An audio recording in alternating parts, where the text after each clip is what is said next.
right, so you brought down the house, closing number. What was it like in front of the live audience? Does that add an extra level for you?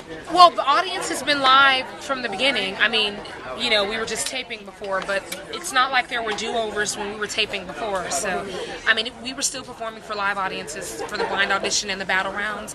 I mean, this was definitely terrifying, especially when I learned that I would be closing the show, because I'm like, okay, so they're obviously expecting me to bring it, and I better. And it's, you know, I think the highlight for me tonight was, this is the best judge feedback that I've gotten throughout this entire competition.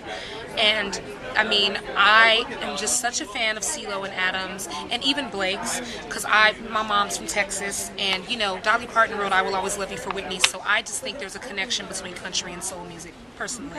So I'm a huge fan of Blake's as well, you know, and just knowing that you know, none of them turned their chairs around for me during the blind auditions, but knowing that I'm winning them over meant a lot. And Christina turned her chair around for me, and knowing that she doesn't regret doing it and that I've made her proud, that means a lot to me. Did she know you from your past?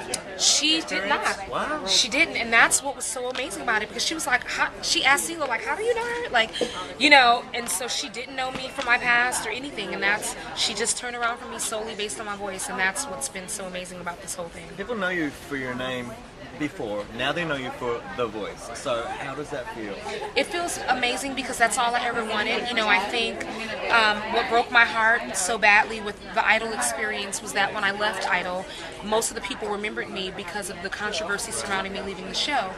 And if I had no talent, you know, if I was just some talentless girl who showed her boobs at 19, I could live with that.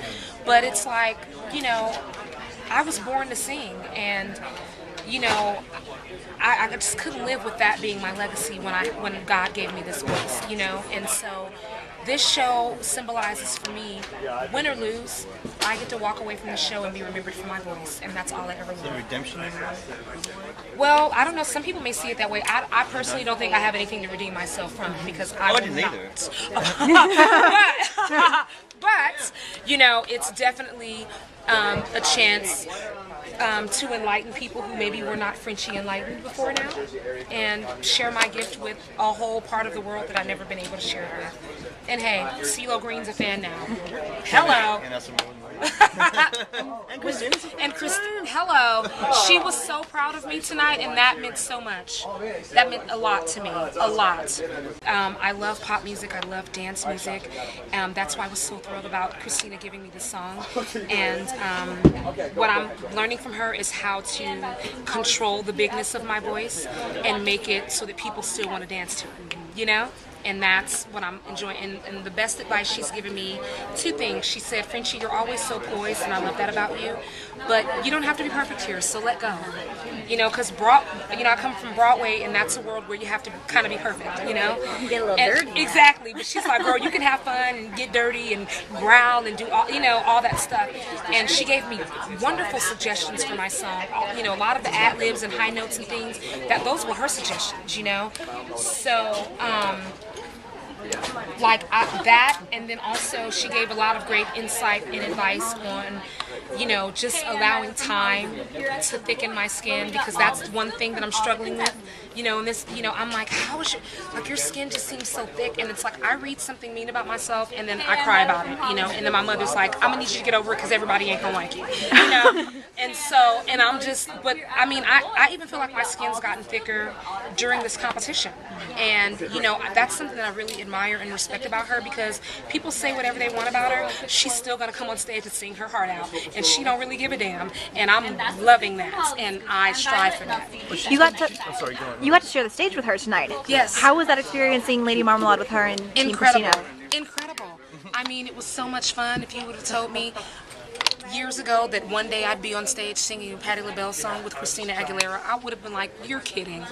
You're kidding. You know, and so it's just been incredible. I mean, I'm sorry if my answers don't make sense, because my head is still spinning. You're good. Who have you gotten closest with? Oh, sorry. Who have you gotten closest with? Beverly McClellan.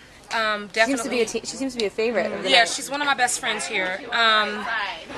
I'm close with all of Team Christina, actually, and then Curtis Grimes on Team CeeLo. Love that cowboy. Love him dearly. Patrick? Vicky. I'm close with Patrick as well. Vicky is a good. I mean, we're all like a big Javier. I mean, we're all a big old family. Honestly, I mean. So all of the non-favorites got sent home in the battle rounds. So they're like, bye. Well, good all luck the to mean you. people went home. So So thinking positively, assuming you're getting into the semifinals, is there a song that you're just dying to sing live for America? I hope I get to sing a ballad if I go to, and I would love to maybe sing "Someone Like You" by Adele. Nice. I would love to rip into that for America. Okay. I think that could be a moment. But I have been enjoying the fun songs they've been giving me though. Because usually it's expected that I'm going to come out and belt out a power ballad, but nobody expected I Kissed a Girl, Single Ladies, or When Love Takes Over. And that's hey. What about a Christina song? Would you be nervous to take one on? Yeah, I don't know. Beautiful. I think you did a really. Those are big shoes to fill. I don't know. I have to think about that. You're Frenchie Davis. Causing trouble. Come on. Seriously. I'm not touching that. In retrospect, are you just happy the Idol thing didn't work out? Because look what you get to do now, and it's in retrospect, I totally get that everything happens the way it's supposed to, and I know I'm not an idol. The Voice, now I might be that. You know what I mean? And it's like Idol just wasn't for me, and this feels like it's for me. It's just right.